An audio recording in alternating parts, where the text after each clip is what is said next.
Hello, this is Taryn. Today I'm talking to you about the real cost of selling your home. You have cost involved in getting your home ready for sale and then during the sale of your home. Before you put the sign in the yard, you definitely want to do these following things because you want to get top dollar for your house. Don't think you're just going to get top dollar because there's been a low inventory going on. Believe me, I work with buyers and sellers, and for the sellers, if they want top dollar, they get their house ready for top dollar.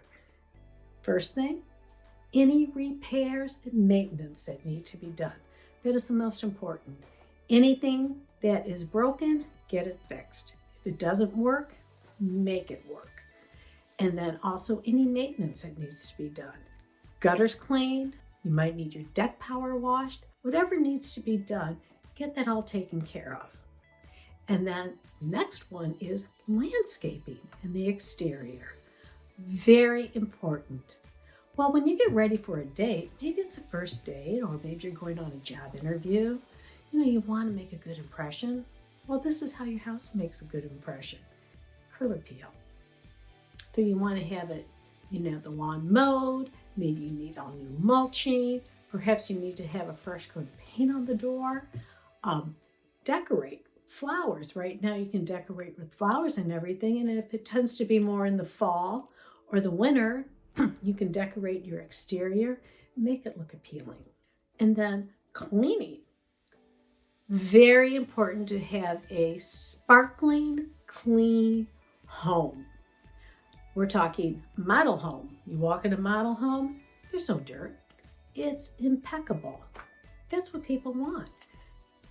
I have people say, oh, I have a clean home. Well, your idea of clean and their idea of clean can be two different things. So expect to have a professional cleaner come in and do a final cleaning and make that house sparkle. The next one is upgrades and home improvements.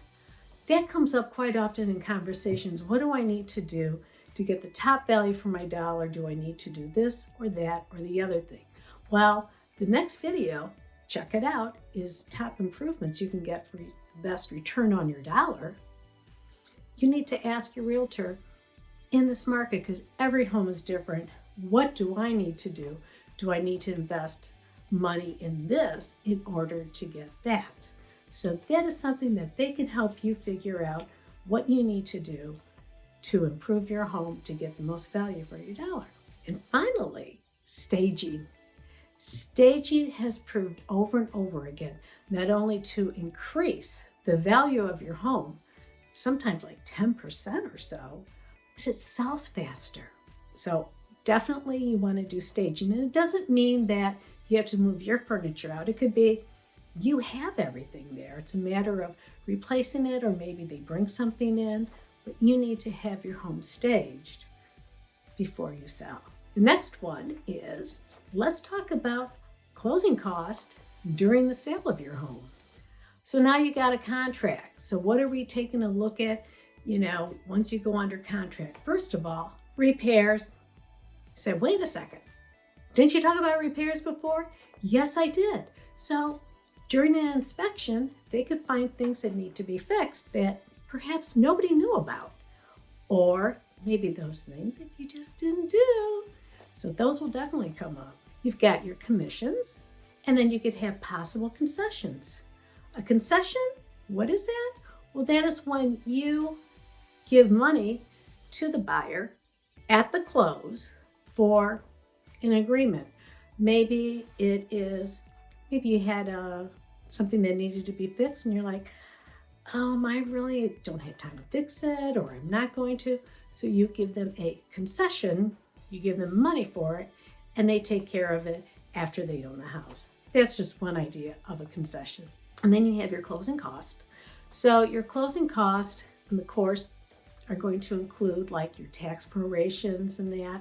If you have HOA fees and dues, those have to be taken into consideration. Any type of, like to the state. I know here in Michigan, we have to pay a sales tax for selling our house. So there could be all these different types of costs. And you're like, wow, I didn't realize I was going to have all these costs. Well, you can, ahead of time, when you first start looking at putting your home on the market, you can ask for a net proceeds sheet. It kind of gives you an idea. It's not exact to the penny. That doesn't really happen until you're getting ready for the close and all these other things have happened. But it gives you a pretty good general idea of what to expect to get at the end. And don't forget home warranties.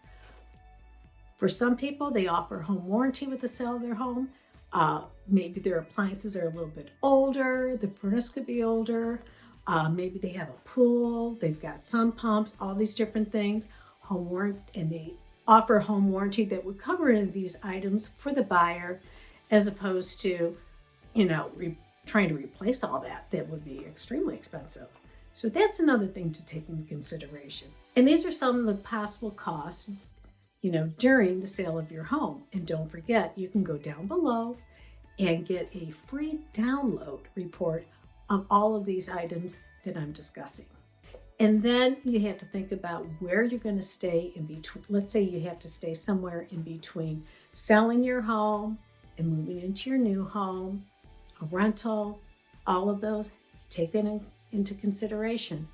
Roughly, they guesstimate about 10% of the sale of your home is going to cover your expenses.